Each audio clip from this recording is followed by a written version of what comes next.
la jeunesse de l'idée, là aussi, c'est effectivement l'idée qu'on puisse vivre d'amour et d'eau fraîche.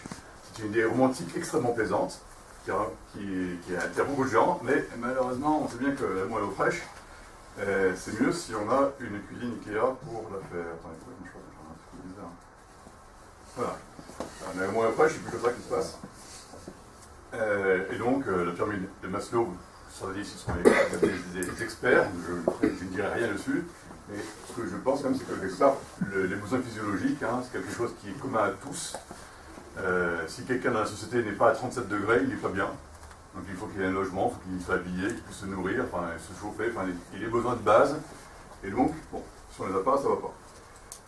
Ce que dit le premier penseur de l'histoire sur le sujet, qui est Thomas Paine, 1795, c'est que lui, quand il est allé, on savait que c'est en anglais, on sait un peu plus tard, quand il était dans l'Amérique du Nord, il a vu les peuples premiers d'Amérique du Nord, et il s'est rendu compte que dans ces contrées, la pauvreté n'existe juste pas. Il n'y a pas de pauvreté, même parmi les Indiens qu'il a connus. Et donc, il a dit cette chose-là, il a dit la pauvreté, donc, est une chose créée par ce qu'on appelle la vie civilisée. Vous voyez, constat. Il dit, donc, si c'est la civilisation qui crée la pauvreté, eh ben, il faut que nous choisissions de compenser ça.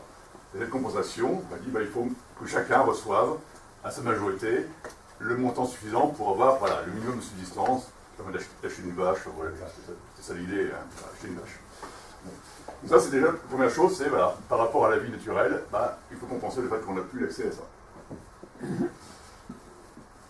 Ensuite, on peut se dire, bon, ça c'est pour chaque personne, mais ensuite, c'est quoi l'approche plus collective? Ma question, c'est est-ce que les personnes qui, dans notre communauté, n'ont pas droit à la place autour de la table? Quelqu'un la main, je pense pas. Enfin, voilà, on pense naturellement que tout le monde a une place quelque part. Quoi. Et pour ça, donc là, j'invoque Lionel Stoléru, qui est dans son livre de 1974, donc il y a un livre qui est toujours passionnant. Il dit voilà, dans le système qui existe, finalement, on a créé des catégories de personnes. Donc on distribue des aides, on distribue des prestations par catégorie de personnes. Et le fait de faire des catégories, c'est ça qui crée le problème. Donc il dit qu'il faut arrêter de faire des catégories, parce que ça rend dramatique tout changement de catégorie. On est RSA, on n'est plus RSA, on devient SS, on devient C. C'est infernal. Et les gens, ça les brise, quoi. Il faut sortir de ça. Et ce qu'il dit en plus, c'est que le système tel qu'il existe aujourd'hui, c'est tripolaire. Il y a l'État, il y a les entreprises, il y a les particuliers. Donc tout ça, c'est compliqué. Il y a plein de mécanismes qui mélangent tout ça. Il dit non, il faut passer quelque chose qui soit bipolaire entre l'État et les personnes. Il faut qu'il y ait des solutions qui soient directes, sans passer par le marché, sans passer par l'entreprise. Il faut que ce soit beaucoup plus direct. D'où son idée d'un peu négatif qu'il a ramené des États-Unis. Je vais extrêmement vite parce que mon timing m'a imposé. Voilà. Donc, la question qui se pose, du coup, c'est une question quelque part fiscale, c'est-à-dire finalement, là je vous donne les chiffres directement. Est-ce que ici, chacun accepte de mettre en commun un quart de ses revenus? On met en commun, on met ça dans la société, c'est communiste, c'est un quart communiste, 25% communiste, on met en commun 25% des revenus pour que chacun reçoive le RSA. La masse, c'est ça. Si tout le monde dans le pays met un quart de ses revenus en commun, ça fait une masse qui est équivalente au RSA pour tout le monde. Voilà, ça c'est une manière d'aborder la question. On a évoqué tout à l'heure Philippe Fontares. Philippe, bon, c'est toujours la référence du sujet. Donc je les ai collés en bas, donc quatre exemples un peu des bénéfices de cette approche-là. Donc libérer les chômeurs de la trappe pauvreté, du système actuel, mettre les gens prisonniers, parce que dès qu'on bouge et qu'on fait quelque chose, on perd, c'est dangereux. Donc les gens ne bougent pas, ils sont vraiment prisonniers, il faut arrêter ça. Deuxième chose, il dit, si on donne un montant même pas très élevé aux personnes, ça les mettra en meilleure position pour négocier avec l'employeur. Si c'est un boulot pourri, c'est pourri, je suis désolé, j'ai déjà ça, ma femme aussi, mes enfants, donc on peut mettre dans le coup quelque temps en envoyant balader l'employeur qui est indélicat. Là, c'est une deuxième approche. Troisième bénéfice, encourager le travail indépendant, la prise de risque. Voilà. Ça donne aux gens la capacité de se créer peut-être des opportunités parce que le risque est moins élevé. Et quatrième que j'ai sélectionné ici, c'est libérer les femmes au foyer de la dépendance financière. Aujourd'hui, effectivement, beaucoup de choses en référence au couple. L'idée, c'est de sortir de tout ça et que chaque individu puisse vraiment avoir son autonomie. Alors, petit résumé rapide avant de passer à la deuxième partie, c'est, voilà, finalement, les personnes qui s'intéressent à ce sujet-là sont extrêmement diverses. Donc, Patrick Vivray, nous étions ensemble le 2 mars 2013, le jour où nous avons fondé le mouvement français pour un revenu de base. C'était une réunion compliquée, parce que nous avons voulu créer un mouvement qui rassemble tous les promoteurs du sujet, de l'extrême droite à l'extrême gauche. Moi, je n'ai pas eu beaucoup, vraiment. En tout cas, de la grande diversité. La grande diversité, et c'était vraiment très très compliqué de créer un mouvement qui assemble tout le monde, parce qu'il y a des égalitaristes, vous voyez d'un côté, je mets en rouge à gauche, c'est très clair. Il n'y a pas de problème, on sait où on est. Au milieu, les libéraux, c'est des libéraux de droite et des libéraux de gauche, pareil, ils se sont intéressés à cette question de liberté réelle. Philippe von Parijs, c'est clairement libéral, il fait du progrès comme ça. Et puis vous avez, oui, c'est du marxiste libéral. Voilà, et vous avez à ce niveau-là la fraternité, et là, l'association R, que je préside aujourd'hui, est une association qui a été créée par un catho engagé, Henri Guiton, un franc-maçon, Jean Boisson. Et les deux ont son langage de fraternité vraiment dans le cœur, quoi. Donc voilà, vous avez, d'un bout à l'autre, vous avez une diversité de promoteurs qui est impressionnante. Et qu'on essaie de travailler ensemble, de discuter entre nous, souvent ça fracte un peu, quoi. C'est extrêmement clair, c'est parfois assez musclé. Bon, voilà, Patrick, ça rappelle des choses aussi. Voilà, c'est quelque chose. Alors, ça qui t'intéresse, donc difficulté d'avoir une parole politique. Je ne sais pas s'il y a d'autres sujets comme ça, de société, où on a une telle diversité de promoteurs. Je ne crois pas que ça existe. C'est vraiment compliqué, c'est vraiment très compliqué. L'air, alors si je prends le créneau de l'air, nous avons fini par poser 4 principes, disant que d'une part, pour nous, on parle des mécanismes, et par des mécanismes où chacun contribue, à hauteur de ses moyens, celui qui a 0 moyens, il contribue 0, c'est très bien, il contribue 0. Celui qui a des moyens élevés, évidemment, il contribue beaucoup plus fort. Deuxième principe, il faut que chacun se voit garanti les droits fondamentaux. Et donc là, zéro exception, zéro démarche, c'est systématique. L'éducation nationale, bon, oui, tout le monde a accès à l'éducation, c'est pas de souci. La santé, depuis la loi Puma, maintenant, c'est généralisé. Donc maintenant, normalement, tout le monde a accès à la santé. Bon, je ne vais pas tous les détails, mais bon, un socle. Hein. Le logement, c'est pas réglé. Le logement, c'est pas réglé, il y a encore à faire. Les subsistances, c'est le revenu universel qu'on essaie de promouvoir pour ça. Troisième principe, dans notre approche, R, nous voulons que la solution qu'on met en place ne décourage pas le travail. Nous ne sommes pas des gens qui voulons que les gens arrêtent de travailler. Ce n'est pas notre philosophie. Peut-être que certains dans la salle ont cette philosophie, hein. Ce n'est pas la nôtre en tout cas. Voilà, je vous le dis très honnêtement. Donc nous, on n'est pas là-dedans. Et au contraire, tous les mécanismes actuels qui freinent, qui empêchent les gens de bosser, ça nous ennuie. On n'est pas les aider. Et quatrième truc, pour nous, c'est quelque chose d'équilibré. Pour nous, c'est nos distributions, c'est voilà, le sens du partage dans une communauté. Donc pour nous, c'est équilibré, année après année. Il n'y a pas de glissement budgétaire les années suivantes. Bon, alors là, c'est. Comme j'ai fait ma thèse là-dessus, j'ai fait des microsimulations, des courbes infernales. Donc Marc me regarde d'un air. Ça va pas. Hein. Ça rend pas tellement. Ça rend pas tellement, la caméra, c'est dur. Donc l'idée, c'est quoi? C'est que, bon, sur l'axe horizontal, c'est le revenu primaire, de 0 à 5 000 € par mois, et chaque point, c'est une famille. Une famille donc, qui est vers le haut si elle reçoit beaucoup d'aide, qui est vers le bas si elle paye beaucoup d'impôts. En très court. Et donc là, il y a des couleurs différentes sur les familles. On voit que les familles nombreuses, point bleu foncé, sont en haut, elles sont plus aidées que les autres. Et les personnes seules qui travaillent, pas d'enfants, en bas, petit triangle vert clair. Et les retraités, il y en a quelques-uns ici, je crois, sont plutôt pas mal placés. Je me fais des amis là. Ils sont plutôt pas mal placés, bizarrement. Parce qu'ils cotisent relativement peu à différents mécanismes. Bon, ils ont cotisé avant. Hein. Voilà. Alors ensuite, petit détail aussi, quand on regarde la partie enfants, petit zoom sur les enfants très rapide, on voit que l'aide par enfant actuelle, hein, si on prend la somme de tous les aides qui disent, là j'ai mis 10 aides différentes, 10 aides ou prestations ou mécanismes fiscaux, ainsi de suite, on voit que l'aide par enfant est extrêmement variable.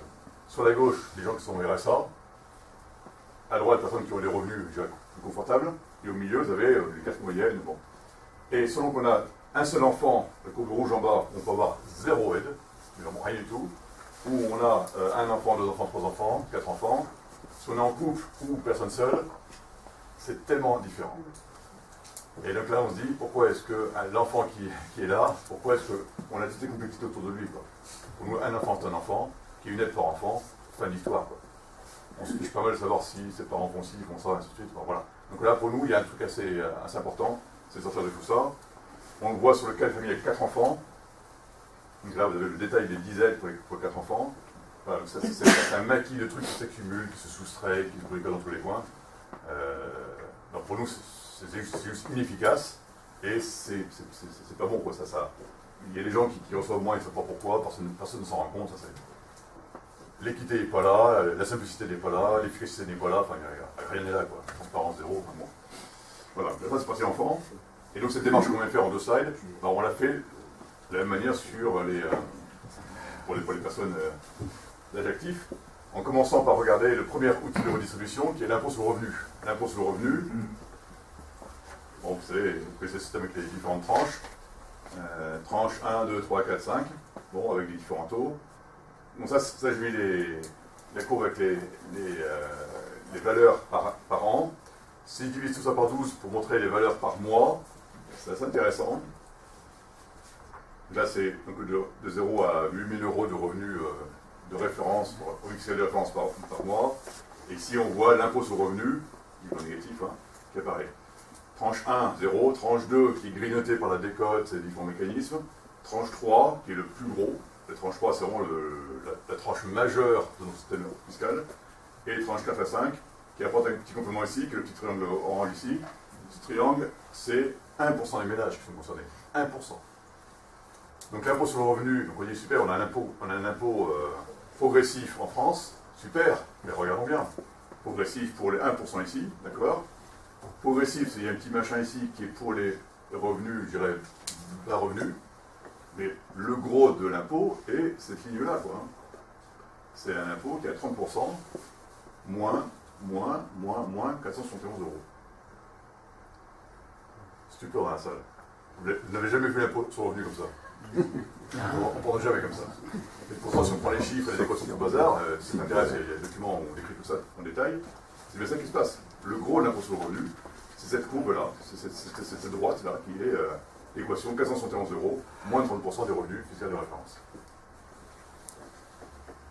Et donc ça veut dire que le 471 euros, je dis, nous avons déjà, pour ceux qui payent l'impôt, ils ont déjà un revenu d'existence de 471 euros sans le savoir. Donc dans la salle, beaucoup, vous avez déjà votre revenu d'existence sans le savoir. Parce que vous payez 30% sur le revenu, moins ce truc-là tous les mois. C'est QFD. Théorie. Voilà. Maintenant, la pratique. Voilà. Alors évidemment, quand on a un couple, c'est plus compliqué, parce qu'il y a le caution conjugale. La caution conjugale fait qu'il y a un écart, selon qu'on est marié ou pas marié, voilà, ça fait tout différent. Bon, voilà. Je ne sais pas les c'est pour ça que peut m'assassiner. Oui. Deuxième partie de la réflexion, c'est les cotisations sociales. Les cotisations sociales, il y a des contributives, pour ceux qui vieillissent, chômage, on contribue pour soi, on met de côté pour ces vieux jours ou pour le cas où on est au chômage. Et puis le non contributif, on paye, et puis ça va, c'est un bien commun. Donc là, on paye la santé, c'est un bien commun, c'est comme de l'impôt en réalité. Et donc ce que je dis, c'est que toutes ces parties du non contributif, quand on regarde comment elle est calculée, son niveau de revenu, ça fait cette courbe-là. La exonération Fillon, au début, le non contributif est quasiment à zéro, puis il y a une forte accélération, et ensuite la pente est quasiment linéaire. Et ça, cette courbe-là, si on la prolonge et qu'on la combine avec l'impôt sur le revenu, en fait, on a quelque chose qui tape à peu près au même 471 euros. Donc c'est assez impressionnant, c'est qu'on a, même dans les cotisations sociales, en prolongeant cette courbe-là, qui est là, ce petit bout-là, on tombe quasiment au même niveau. Donc le revenu d'existence, il est aussi dans l'exonération Fillon. On ne voit pas, mais il est là aussi. Troisième volet, les prestations sociales. Les prestations sociales, je pense que beaucoup d'entre vous, vous avez déjà eu les curiosités de regarder un formulaire de demande de RSA, le formulaire CERFA 15384, je crois. Ce formulaire, il est fantastique, 6 pages, et dans une des pages, vous avez « Merci de préciser votre situation familiale ». Donc des gens qui viennent demander un RSA pour vivre, hein, c'est quand même la base, quoi. Elle leur dit, voilà, bon, question. J'ai une seule question. Vous avez rompu votre vie en concubinage depuis quand? C'est-à-dire que les gens qui demandent juste de quoi bouffer, on dit, expliquez-nous, peut-être que vous avez rompu votre vie en concubinage. Donc il y a une espèce d'inquisition par rapport aux personnes avant de leur calculer les droits ci ou ça. Pareil, pourquoi est-ce qu'on a besoin de faire ça? Est-ce qu'on respecte les gens dans leur dignité avec ça? C'est rompre sa vie en concubinage quand même. Pourquoi ça regarde l'administration? C'est quand même curieux. Bon, et donc si on regarde les cours donc, du calcul du RSA, de prime d'activité, c'est un truc un peu tordu. Pour une personne seule, pour un couple, c'est un peu différent. Voilà. Et si on cumule ça avec ce qu'on a vu précédemment, exonération Fillon, cotisation non contributive, impôt sur le revenu, tout ça s'aligne assez bien. Et finalement, l'intuition, c'est lesquelles finalement, pourquoi ne pas décider, une fois pour toutes, qu'au lieu de faire des trucs discordus dans tous les coins, avec une complexité innommable, avec des trucs vraiment indémerdables, c'est simple. Une personne, c'est 471 €, 480 €, 500 €, c'est du montant, peu importe, moins un facteur sur le revenu. Et puis quand il y a un enfant, 2 enfants, 3 enfants, 4 enfants, mariés, ainsi de suite, ben on monte le niveau parce que, évidemment, la famille n'est pas la même taille. Et cet abac-là est très très proche, tel que j'ai calculé là, est très proche du nuage actuel pour les distributifs. Les montants qui sont ici sont des montants, je ne dis pas que c'est ça qu'il faut faire, je dis que ce sont les montants qui existent actuellement. Aujourd'hui, le RSA c'est 480 €, après avoir enlevé le forfait logement. Pour les enfants, l'ordre de grandeur c'est 200 €, c'est un peu moins, bon, j'ai mis 200 € pour aligner, en dessous de 14 ans, 270 € au-dessus. Voilà, on pourrait tout à fait décider que c'est ça les bons montants, et puis voilà, c'est systématique. Et ça se finance avec une taxe de 23% sur tous les revenus, et on a un truc équilibré. Voilà, donc mon approche, c'est que j'ai fait dans ma thèse, c'est une simplification radicale qui ne change pas vraiment les masses, mais qui permet de dire que chacun va à son truc, et puis qu'on soit pauvre ou misérable, on a tous le même calcul. Alors, je vous fais grâce du détail, bon, si vous voulez voir le détail par décile et compagnie, voilà, bon, c'est très beau en tout cas. C'est très beau. Donc, les plus bas déciles gagnent une centaine d'euros par mois, une centaine d'euros en moyenne. Hein. Et puis les plus hauts déciles cotisent de l'ordre de 4% de leur revenu par rapport au revenu.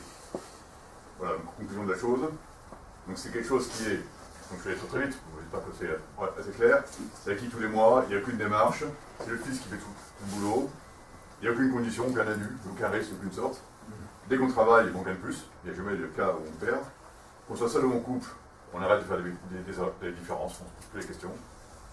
Des règles de jeu identiques pour tout le monde, budget équilibré, le bande de peuple. La question qui demeure, c'est, comme toute société automatique, c'est inconditionnel. La question, c'est l'inconditionnalité. Et là, je me retourne vers mon maître, Alain Caillé, qui a écrit un magnifique texte en 1995 de l'inconditionnalité conditionnelle. C'est magnifique, qui dit beaucoup de choses extrêmement fortes. Voilà, je me permets de citer, accorder un don inconditionnel de citoyenneté, ce n'est certainement pas octroyer un don gratuit. Je passe, voilà. On perdrait tout en espérant pouvoir retenir d'une main ce qu'on donne de l'autre. Le fait de ne pas exiger le retour ne signifie pas, et ne doit surtout pas signifier qu'on n'en attend pas. On attend un retour. Et quel retour? La seule chose que la société soit en droit de demander positivement, en échange d'un revenu inconditionnel de citoyenneté, ce n'est pas de l'utilité indéterminable, mais de l'initiative, de la vie, de la participation effective à la production de la collectivité par elle-même. Voilà. Bon. Ce texte est magnifique, l'auteur est ici. Oui, si l'agent ne progresse pas tellement. Voilà, je finis là-dessus. Jusque-là, ça paraissait simple.